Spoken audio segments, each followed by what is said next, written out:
Welcome back जी। एक दफ़ा फिर आपको खुशामदीद कहेंगे। और ब्रेक पे जाने से पहले गुफ्तगू जारी थी। जनाब हकीम अब्दुल माजिद ताहिर साहब तशरीफ़ फरमाएँ और बड़े ही पते की बातें कर रहे थे। हमेशा ही करते हैं, लेकिन ये जो एक चीज़ जिसको हम अक्सर नज़रअंदाज कर बैठे हैं, जिसके अभी ब्रेक के दौरान हम बड़ी इसके ऊपर हमारी बात हुई है, इसके बारे में तो वाक़तन हमें सोचने की ज़रूरत है। क्योंकि आपने जैसा भी इब्तिदा में अपने गुफ्तगू का आगाज़ किया कि क्या वजह थी कि जो पहले हम ये तरीक़ा इलाज भी यही था, अद्वियात भी यही थी, सब कुछ यही था, जब उससे रिज़ल्ट मिल रहा था तो आज नताइज आना कैसे बंद हो गए? सब कुछ वही है, प्रोसीजर भी वही है, बीमारी भी वही है, लेकिन वो असर नहीं कर रही। तो इसका मतलब ये है कि कुछ गलती तो ज़रूर हो रही है, या कोई ऐसी चीज़ है जिसको हम अक्सर नज़रअंदाज कर रहे हैं और जिसकी वजह से फिर हम बहुत सारे क्रॉनिक इश्यूज़ के अंदर फंसते चले जा रहे हैं। जी।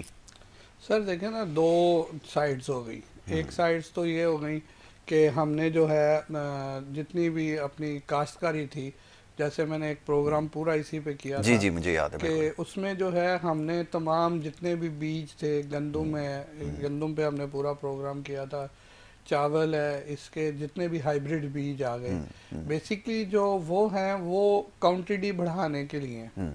हम जो है वो 17 मन से लेकर 30 मन तक का एक स्टैंडर्ड मेंटेन करते थे एक एकड़ से। ठीक है जी। अब 80 मन तकरीबन जो है वो ले रहे हैं। तो वो जो है वो ह्यूमन स्टैंडर्ड की नहीं है, उसको स्टैंडर्ड मेंटेन कराना पड़ेगा। इसी तरह बहुत सारी ऐसी ग़िज़ाएँ हैं जो हमारी ह्यूमन स्टैंडर्ड की नहीं है। दूध को जो इंजेक्शन लगाकर हासिल किया जाता है, हम अपनी तरफ से समझते हैं कि हमने भाई जाकर बड़ा भैंस का सामने निकलवा के दूध जो है वो पी लिया है। तो वो जो उसको जो इंजेक्शन लगाए गए हैं वो किस चीज़ के हैं? ठीक बिल्कुल है सही सर। है। अब बात यह है कि रेडिएशन की जो हम बात कर रहे हैं ना, देखें पूरी दुनिया में कोई भी उन्होंने जो एक प्लान होता है ना उनका आइंदा 50 साल का, तो उसके लिए ना वो कुछ मूवीज़ मेंटेन करते हैं। और जो 100 साल या 200 साल बाद उन्होंने करना होता है ना, उसके लिए कार्टून्स बनाते हैं। वो कार्टून्स की जी, शक्ल में दे देते हैं कि ये मैसेज दे देते हम हैं। जो है जो आने वाले बच्चे हैं उनका बुढ़ापा ये देखेगा। और जो उनकी ऐसी फिल्में होती हैं उसके अंदर वो अपनी तरक्की दिखाते हैं, अपने वो चीज़ें मैसेजेस देते हैं हमें, साइलेंट मैसेज होते हैं उसके अंदर कि हम इतनी तरक्की कर चुके हैं और आगे ये चीज़ें फेस करनी पड़ेंगी या हो सकती हैं। बिल्कुल ठीक है। तो हम जो है उन फिल्मों को देखकर उसके जो असरात लेते हैं वो कुछ और तरह के लेते हैं, कॉम्प्लेक्स में फंस जाते हैं। जी। वो हीरो बनने के चक्कर में जो है वो हम बहुत सारे जो है वो ड्रामेबाजियां तो उनसे अडॉप्ट कर लेते हैं, लेकिन जो पॉजिटिविटी होती है उसको हम जो है बिल्कुल नज़रअंदाज कर जाते हैं और जी। उसके ऊपर कोई कभी भी हमें इस्लाही बात नहीं करता। अब इस्लाही बात उसमें ये है कि अब जैसे मैंने कुछ चीज़ें देखी तो मैंने ये उसी दिन माइंड सेट किया कि अब हम इसके ऊपर लाजमी प्रॉपर काम करें। सिर्फ ये नहीं कि एक प्रोग्राम करें, प्रॉपर काम करें। काम करें। ये विजन लोगों को क्लियर करें कि भाई आगे अगर 6G आ रहा है तो वो सिर्फ उसकी जो रेजिज हैं, उसके जो सिग्नल्स हैं, वो सिर्फ मोबाइल में नहीं आने, वो हमारी पूरी सर्कल में आने हैं। इन्वायरमेंट में होंगे, चारों तरफ होंगे, बिल्कुल। और उसको सबसे पहले हमारी बॉडी ने फेस करना है।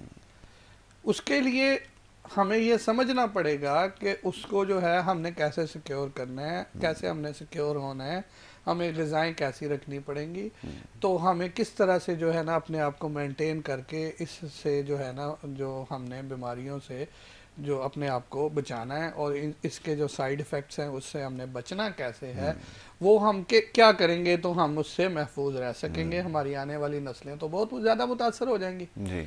जो प्रेगनेंसी की खातून है वो क्या करेगी? जी। अब आप देखें कि आपको जो ज़ोंबीज़ टाइप एक कॉन्सेप्ट दिया जा रहा जी। है बहुत जी, ज़्यादा, ज़्यादा फिल्मों में वो दिखाया जा क्या रहा है? है। हाँ। वो ये है कि जब 6G आएगा हर बंदा उसके अंदर गुम हो जाएगा। ठीक और है उसी जी। की तरह रिएक्ट करेगा। स्पीड वो होगी कि हमें हर बंदा सामने जैसे खड़ा हुआ बात कर रहा है, हम तो फिर इसी में मस्त हो जाएंगे। जब इसमें मस्त हो जाएंगे तो उसके साइड इफ़ेक्ट क्या होंगे?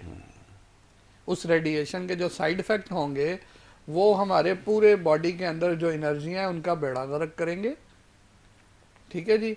और वो जो रिपोर्ट कर रहे हैं वो फिर मजबूरन उन्होंने, फिर हम तो अपाहज होके पड़े हुए होंगे, तो काम तो सारे रिपोर्ट करेंगे क्योंकि वही फेस कर सकेंगे उसकी रेडिएशन को, हम नहीं कर सकेंगे। सही है। अगर हम कर सकेंगे तो हम वो लोग कर सकेंगे जो इसके ऊपर पूरी अपनी बॉडी को मेंटेन कर चुके होंगे, अपनी ग़िज़ा को मेंटेन कर चुके होंगे और इस फ़लसफ़े को, इस वीगन को समझ चुके होंगे, अदरवाइज़ वो काम नहीं करेंगे। अब यहाँ पर हमारी जो 99% बीमारियां हैं इस वक्त जो हम लोगों को देख रहे हैं वो यही है। बिल्कुल। स्ट्रेस किस चीज़ का, ये भी करना वो भी करना, स्पीड, वो स्पीड किस चीज़ की है, वो रेडिएशन की वजह से। वो हर बंदा खुश्की सर्दी, सर्दी खुश्की, खुश्की सर्दी, गर्मी खुश्की, खुश्की गर्मी, खुश्की लाजम मलजूम हुई पड़ी है। ठीक है जी, हम उनको ट्रीटमेंट करते हैं, उस सर्कल से निकालते हैं, दूसरे सर्कल में लेके जाते हैं, वो फिर एकदम बैक मार चुके होते हैं। फिर या तो जो ज़्यादा इस तरह के होते हैं उनसे हम एक्सक्यूज़ कर लेते हैं, ठीक है जी, या फिर जो बंदे मुस्तकिल मिजाज होते हैं वो अपना इलाज करवा के निकल जाते हैं। तो सर बात ये है कि असल जो बुनियादी चीज़ है उसके ऊपर हम अमल नहीं कर पा रहे। हम समझ रहे हैं मुआलजीन या दवाइयों में असरात या इसमें वो नहीं है, उसमें वो नहीं है, वो बड़ा अच्छा है, तो ये ऐसा कुछ भी नहीं है। हम पूरे तौर पर तैयार नहीं है, प्रिपेयर नहीं है, अपनी उन चीज़ों को बाकायदा लाए अमल पे अमल नहीं कर रहे। लाए अमल बनाना पड़ेगा, उस पर अमल करना पड़ेगा। उसकी बुनियाद जो है वो लुब्रिकेशन बॉडी की मेंटेन करना बहुत ज़रूरी, और टेम्परेचर बॉडी का मेंटेन करना। जैसे मैं गुज़श्ता कई जो है ना वो आपको कह रहा हूँ कि जिस तरह एक्सरसाइज ज़रूरी है, ऑक्सीजनेट बॉडी के अंदर खून का, ब्लड का होना ज़रूरी है, बॉडी के अंदर ऑक्सीजन की ज़रूरत है, इसी तरह लुब्रिकेशन की भी ज़रूरत है और हरारत की भी ज़रूरत है। बिल्कुल ठीक है। देखें जो लोग इन चीज़ों को फेस कर रहे हैं, मैंने उन पर पूरी सर्च की जी। वो लोग लाजम मलजूम है कि अब हमारे पास ना अधूरी बातें आती हैं। कंप्लीट बात यह है कि वो लोग अपना 1 घंटा जाकर पानी के अंदर बिल्कुल जो है टब बात में वो अपना वो कर रहे हैं, पानी को मेंटेन कर रहे हैं। अच्छा, ये फिल्मों में वो दिखा रहे हैं कि जब इस तरह की रेडिएशन से इस तरह के सर्कल्स को इस तरह फेस करेंगे तो फिर आपने ये भी करना है। उसको तो हमने कह दिया यार ये तो पता नहीं हमारे यहाँ नहीं होता, हम नहीं ऐसे करते, ये हमें नहीं चंगा लगता। ओ भाई, वो कर क्या रहा है उसको तो समझें, वो आपको मैसेज क्या दे रहा है कि जब ये मामलात होंगे उस वक्त आपको ये स्टैंडर्ड्स मेंटेन करने पड़ेंगे कि आपको सर्वाइकल से लेकर अपनी बिल्कुल कॉक्सी बोन तक मेंटेन करके एक टेम्परेचर पानी के अंदर लेटना पड़ेगा। तकरीबन 20 मिनट से 40 मिनट की जिस तरह वाक है, इसी तरह आपको ये स्टैंडर्ड मेंटेन करना पड़ेगा। आपको स्टीम बाथ लेना पड़ेगा, आपको कोई ना कोई ऐसे करना पड़ेगा कि बॉडी की पानी की मिकदार पूरी हो जाए, एनर्जियां पूरी हो जाए, लुब्रिकेशन पूरी हो जाए। अदरवाइज आप हॉस्पिटलों की जीनत होंगे और आपको मजबूरन फिर जो है वो दूसरे रास्ते इख्तियार करने पड़ेंगे। और उनके लिए भी काम हो रहा है कि हर जगह जगह जो है वो इसका भी रोबोट, इसका भी रोबोट, इसका भी रोबोट, इसका भी रोबोट, वो इसलिए बना रहे हैं। हम लोग ये समझ रहे हैं ये तरक्की हो रही है, ये तरक्की नहीं हो रही, हमारा अल्टरनेट आ रहा है। हम अपनी अगर सेहत को बचाना चाहते हैं, अपनी इन चीज़ों को मेंटेन करना चाहते हैं कि हम इस मुआशरे के अंदर कम से कम जो है वो सेहतमंद रह सकें, तो सर हमें लुब्रिकेशन और टेम्परेचर के ऊपर बाकायदा गौर व खोज करना पड़ेगा, तब जाके हम सेहतमंद रह सकते हैं। ठीक है जी डॉक्टर साहब, ये बड़े काम की इंफॉर्मेशन आज आपने दी है और इसके ऊपर हम बड़ी तफसील से हमने गुफ्तगू की है, बल्कि ऐसा लगता है कि इस पर भी बहुत कुछ कहना जो है वो बाकी है।